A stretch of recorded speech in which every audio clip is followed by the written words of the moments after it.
In today's episode, we're exploring 3 criminals who were eaten alive by deadly predators, from a drug runner's fatal hiding spot to a fugitive entering a grizzly's territory. Let's begin with the first story, where one man's escape led into Florida's most alligator-infested waters. It was July 8th, 2015, and the humid Florida evening hung heavy over Lake Jesup as Daniel Dwayne Petty loaded the last of his product into the bed of his pickup truck. The 33-year-old cocaine distributor had been using the remote boat launch on the lake's eastern shore for nearly 6 months, always choosing the same spot because of its isolation and the thick palmetto scrub that concealed his transactions from the main road. The sun had just dipped below the horizon, and the chorus of bullfrogs and cicadas filled the air with their nightly symphony.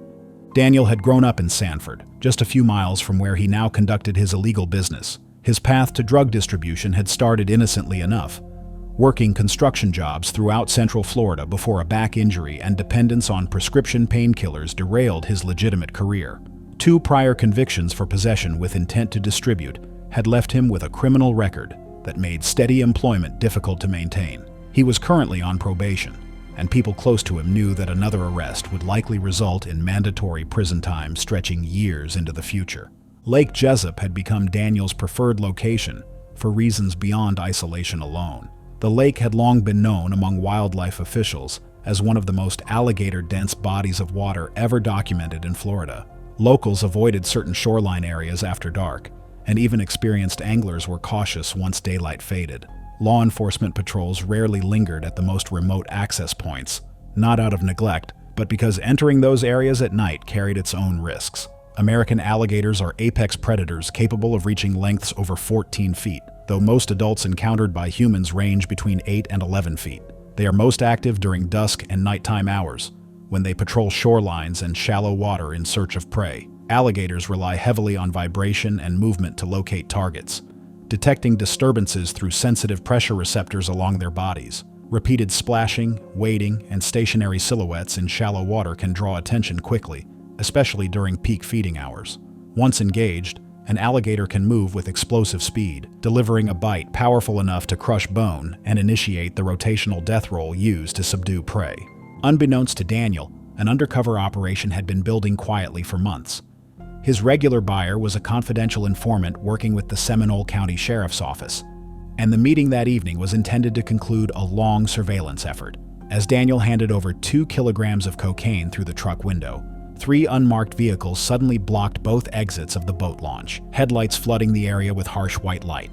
Daniel reacted immediately. He threw the truck into reverse, but another vehicle had already positioned itself behind him. With no path out, he abandoned the truck and sprinted toward the chain-link fence separating the parking area from the dense vegetation along the lake. He hit the fence at full speed and climbed over, tearing his left thigh on the metal as he dropped down the other side. The cut opened several inches across, bleeding freely as he crashed through palmetto scrub toward the shoreline. Officers pursued to the fence line but stopped there. Their training and experience prevented them from following a suspect into alligator habitat after dark. K-9 units were requested, along with helicopter support equipped with thermal imaging.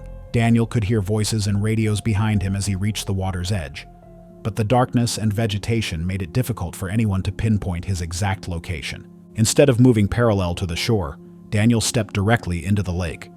He pushed through cattails and floating vegetation, wading deeper until the water reached his waist. He moved several yards from the bank and then stopped, crouching low and attempting to remain still. His injured leg continued bleeding into the water, but more significant were the repeated disturbances caused by his entry, movement, and attempts to stay balanced in the soft lake bed.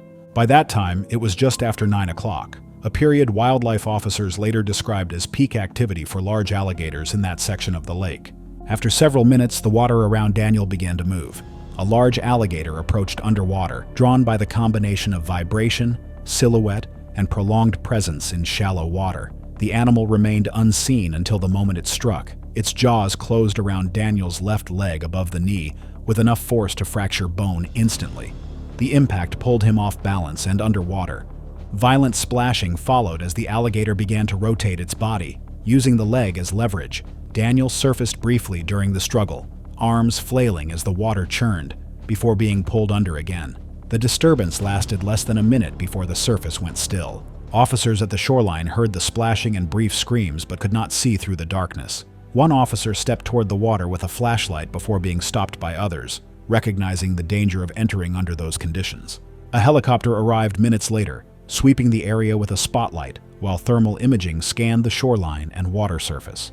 Multiple large heat signatures consistent with alligators were detected, but no human-sized signature appeared above the waterline. The search was suspended until daylight. Daniel's body was recovered the following morning by wildlife officers experienced in alligator-related fatalities. He was found approximately 60 feet from where he had entered the water, partially concealed in vegetation. His left leg was missing below the knee, and extensive trauma was present across his lower body and torso. Post-recovery analysis by wildlife officials and the medical examiner indicated injuries consistent with a large alligator attack involving repeated submersion and rotational force. The alligator responsible was never identified. Wildlife officers noted that several large males were known to frequent that area, particularly during evening feeding hours, and the animal likely retreated into deeper water after the incident. Investigators later confirmed that Daniel had been under active surveillance for months as part of a cocaine distribution operation stretching between Orlando and Daytona Beach. The drugs recovered from his truck represented only a fraction of what authorities believed he had moved through the region. His death prompted renewed warnings about entering Lake Jessup after dark, though some involved in the search quietly acknowledged that Daniel's decision to flee into the water left little room for any other outcome. Yet alligators weren't the only predators capable of turning a desperate escape into a fatal mistake. In the remote mountains of Wyoming, a wanted fugitive's attempt to disappear would place him directly inside the territory of an animal defending something far more valuable than food. It was September 19, 2017, and the crisp mountain air of Shoshone National Forest carried the scent of pine and early autumn as Raymond Lee Hoskins pulled his battered sedan into a trailhead parking area approximately 30 miles west of Cody. The 41-year-old fugitive had been living out of his car for 3 weeks, moving between campgrounds and remote parking areas, while avoiding authorities who wanted him for parole violation and methamphetamine possession. The parking area was nearly empty on this Tuesday afternoon, with just 2 other vehicles present and no visible hikers on the trails. Raymond had grown up in Cody, spending his teenage years hunting elk and mule deer in these same mountains with his father and uncles. Those had been better times before the domestic violence conviction that cost him his marriage, before the methamphetamine addiction that cost him his job, and eventually his freedom. He hadn't been in the backcountry for over a decade, but he still remembered the general layout of the trails and believed his knowledge of the area gave him an advantage if he needed to disappear quickly. The park ranger who ran Raymond's license plate was simply conducting routine checks, a standard procedure at trailheads known for vehicle break-ins. When the warrant information appeared on his computer screen, the ranger radioed for backup and began approaching Raymond's vehicle on foot. Raymond spotted the ranger in his side mirror when he was still some distance away, and the distinctive uniform was all the confirmation he needed. He bolted from the car and ran directly into the forest, leaving behind all his possessions except the clothes on his back. Grizzly bears are among North America's most powerful predators, with adult males weighing between 400 and 800 pounds and possessing immense strength. These massive omnivores are especially dangerous when defending food sources, territory, or cubs. During autumn months, grizzlies enter a feeding phase known as hyperphagia, consuming enormous quantities of food each day to prepare for winter.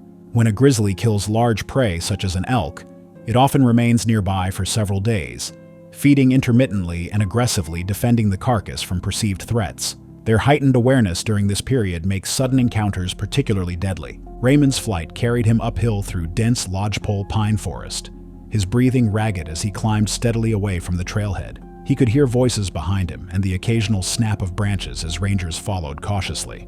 After covering roughly 2 miles of steep terrain, exhaustion forced him to slow. He entered a narrow ravine where fallen timber cluttered the ground and visibility dropped sharply. What Raymond didn't know was that a large male grizzly had killed a cow elk in this ravine roughly 18 hours earlier. The partially consumed carcass lay in a small clearing, covered with branches and forest debris scraped over it, a common caching behavior used to protect food. The bear itself was resting nearby between feeding sessions, remaining alert to disturbances around its kill site. Raymond's fatal mistake came from focusing entirely on the pursuit behind him. He moved through the ravine listening for sounds of rangers, failing to notice the disturbed earth, broken brush, and scattered elk hair ahead. The odor of decay hung in the air, but adrenaline and fatigue dulled his awareness. He stepped into the clearing and came within several dozen feet of the cached carcass before fully registering where he was. The grizzly's response was immediate. The 450-pound male surged from cover and closed the distance within seconds. Raymond attempted to flee, but his exhausted legs failed him, and he tripped over a deadfall log after only a few steps. The bear was on him almost instantly, striking with overwhelming force. The impact drove Raymond to the ground as the grizzly bit down on his head and upper body, delivering crushing power. Wildlife officers later documented injuries consistent with catastrophic head and cervical trauma caused by a powerful bite combined with blunt force impact. The bear shook him violently, a motion used to disable large prey, and Raymond's body went still under the force of the attack. The grizzly released briefly, then bit down again on Raymond's torso, its claws raking across his chest and shoulders as it ensured the threat was eliminated. The entire encounter unfolded in less than half a minute. The bear then dragged Raymond's body approximately 15 feet closer to the elk carcass, asserting control over the food source. Rangers and a sheriff's deputy following the trail heard the sudden commotion ahead. They advanced cautiously, making noise to avoid surprising wildlife.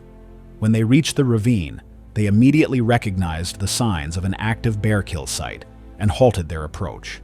From a distance of roughly 40 yards, they could see Raymond's body lying motionless near the cached elk. The grizzly remained in the area, displaying defensive behavior that made any approach impossible. The rangers retreated and contacted wildlife officials trained to manage aggressive bears at kill sites. Raymond's body was recovered the following morning after wildlife officers used helicopters and deterrents to move the bear away temporarily. According to the medical examiner's findings and the wildlife incident report, Raymond died from severe traumatic injuries and blood loss, consistent with a defensive grizzly bear attack. The bear was not destroyed, as officials determined it had been acting within normal protective behavior. The investigation of Raymond's vehicle uncovered drug paraphernalia, stolen camping equipment, and documents confirming his parole violation related to a domestic violence conviction. His family later stated that Raymond had always believed he could survive in the mountains if necessary, never imagining that familiarity with the terrain would offer no protection against a grizzly defending its kill. Search operations continued throughout the night under strict safety protocols as deputies secured the trailhead and restricted public access to surrounding routes. Wildlife officers documented tracks, drag marks, and disturbed vegetation to map the bear's movement and confirm the incident sequence.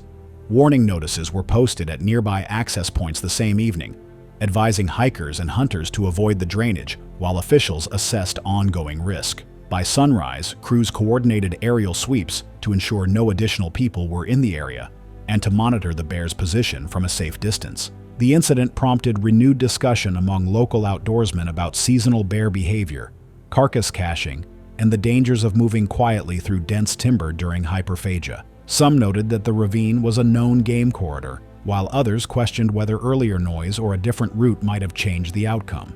Authorities emphasized that the response followed established wildlife protocols and that the forest remained open outside the immediate closure zone. Raymond's death was recorded as an animal-related fatality tied to an active law enforcement pursuit, closing a case that ended far from any courtroom. The mountains returned to silence within days, but the site remained avoided by locals long afterward.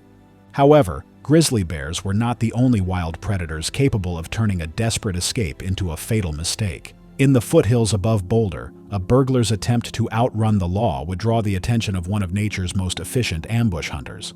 It was March 4, 2016, and the late afternoon sun cast long shadows across the steep hillside behind the expensive homes on Flagstaff Mountain Road. Derek Allen Zimmerman crouched beside a ground-floor window of a contemporary mountain home, his thin frame barely visible against the natural stone exterior. The 27-year-old had been awake for nearly 40 hours, his system flooded with methamphetamine and the desperate need for something to steal that could be converted into his next fix. He had been watching the house for 20 minutes and felt confident the residents were away. Derek had been supporting his heroin addiction through residential burglaries for almost 2 years, developing a pattern of targeting Boulder's wealthy foothill neighborhoods during weekday afternoons. 3 prior burglary convictions had earned him a spot in drug court, a program designed to provide treatment instead of incarceration. Derek had violated the terms of that program 6 weeks earlier and knew that a warrant had been issued for his arrest. The knowledge that he was already wanted made him simultaneously more desperate and more reckless in his criminal activities. The window gave way easily, the latch breaking with minimal force as Derek pushed it open and climbed inside. He moved quickly through the house, grabbing jewelry from the master bedroom, electronics from the home office, and prescription medications from the bathroom cabinet. His backpack was nearly full when he heard a car door slam in the driveway. Derek froze, his drug-addled mind taking several seconds to process that someone had arrived home early. Mountain lions, also known as cougars or pumas, are solitary ambush predators that can weigh up to 200 pounds, though most adults range between 80 and 150 pounds. These cats are extraordinarily stealthy hunters that rely on explosive bursts of speed and powerful forelimbs rather than a single instantly lethal bite. When attacking large prey, mountain lions typically aim to subdue by clamping onto the neck, restricting airflow, and applying sustained pressure until the victim can no longer resist.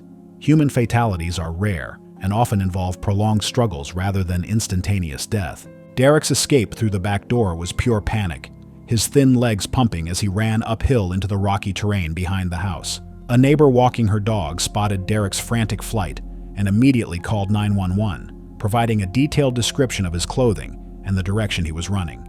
Within minutes, Boulder County Sheriff's deputies arrived and began coordinating a search of the steep hillside, aware that the terrain posed significant dangers even without a suspect involved. The landscape behind the homes was classic mountain lion habitat, a mixture of rocky outcroppings, scrub oak, and ponderosa pine that provided ideal cover for stalking prey. Derek climbed roughly 400 yards up a narrow game trail, his lungs burning and his muscles trembling from exhaustion, dehydration, and stimulant overload. He could hear voices below and radios crackling as deputies attempted to establish containment zones along the hillside. What Derek couldn't know was that a young male mountain lion had been shadowing a small group of mule deer on the same slope for over an hour. The cat, approximately 3 years old and weighing around 140 pounds, had failed multiple hunting attempts in recent weeks and was visibly underweight. When Derek burst uphill in erratic, stumbling movements, the lion's attention shifted immediately. Sudden motion, uneven gait, and apparent weakness activated the cat's predatory response. Derek finally stopped when he reached a large boulder that offered partial concealment from the search teams below. He crouched low behind the rock, gasping for air, his body twitching uncontrollably as the methamphetamine overstimulated his nervous system. His dark clothing and hunched posture blended into the shadows, but the involuntary movement made him stand out sharply to a predator watching from above. The mountain lion advanced silently downslope, using brush and uneven terrain to remain hidden. The cat closed the distance to less than 20 feet, pausing repeatedly as Derek shifted, coughed, and scraped loose stones downhill. The lion was not executing a flawless ambush. It was calculating, uncertain, and driven by hunger rather than confidence. When the attack came, it was violent and chaotic. The mountain lion lunged from behind, slamming into Derek's upper back and shoulders and knocking him forward against the rock. Derek screamed, the sound sharp and sudden, echoing down the hillside. He thrashed violently as the cat wrapped its forelimbs around his neck and head, claws digging into his scalp, shoulders, and arms as he tried desperately to pry it off. Rather than a single killing bite, the lion applied sustained pressure. Its jaws clamped across Derek's neck and jawline while its weight pinned him to the ground. Derek's legs kicked against the slope, dislodging dirt and stones as both bodies slid several feet downhill. Defensive wounds accumulated rapidly, deep claw marks along his forearms, torn skin across his shoulders, and crushing pressure around his throat that made breathing increasingly impossible. The struggle lasted over a minute. Derek's movements grew weaker as oxygen deprivation set in, his screams fading into hoarse choking sounds. The lion adjusted its grip multiple times, tightening its hold and maintaining compression of the neck until Derek's resistance ceased. By the time the cat released, Derek was unresponsive, his body limp and motionless on the slope. The mountain lion did not immediately feed. Instead, it circled the body cautiously, issuing low vocalizations and delivering several exploratory bites to exposed areas of skin. After removing small sections of tissue from the shoulder and abdomen, the cat abruptly retreated upslope, disturbed by distant human voices and radio noise carrying through the trees. The body was left partially exposed near a rock overhang, disturbed earth and blood marking the site of the prolonged struggle. Search teams later discovered the scene visually, rather than through K9 deployment. Due to the possibility of an aggressive mountain lion in the area, deputies relied on coordinated human tracking teams supported by aerial observation. A drone equipped with thermal imaging identified an irregular shape beneath the rock outcropping roughly 90 minutes after Derek fled the home. Officers approached cautiously and immediately recognized signs consistent with a mountain lion attack. Wildlife officials from Colorado Parks and Wildlife were notified and established a controlled perimeter. Fresh tracks, drag marks, and bite patterns confirmed the involvement of a large cat that remained active in the area. Given the severity of the attack and the lion's continued proximity to residential neighborhoods, officials authorized lethal removal. The mountain lion was located and killed the following day after being tracked through dense terrain. Necropsy revealed a young male in poor physical condition, underweight and showing signs of repeated failed hunts. Wildlife biologists concluded that desperation and opportunistic targeting played a significant role in the attack. Derek's backpack was recovered near the scene, containing stolen jewelry, electronics, syringes, and a small amount of methamphetamine. Investigators confirmed that the homeowner had previously reported mountain lion sightings on the property, though officials reiterated that sightings alone do not justify removal in foothill communities. The death prompted renewed discussion about the unpredictable risks of fleeing into wild terrain and the realities of human-predator encounters. Wildlife officials emphasized that while such attacks are rare, they are often messy, prolonged, and driven by circumstance rather than aggression. A reminder that when humans enter predator territory under vulnerable conditions, nature does not behave cleanly or mercifully. Thanks for watching. Click the next video for the next stories.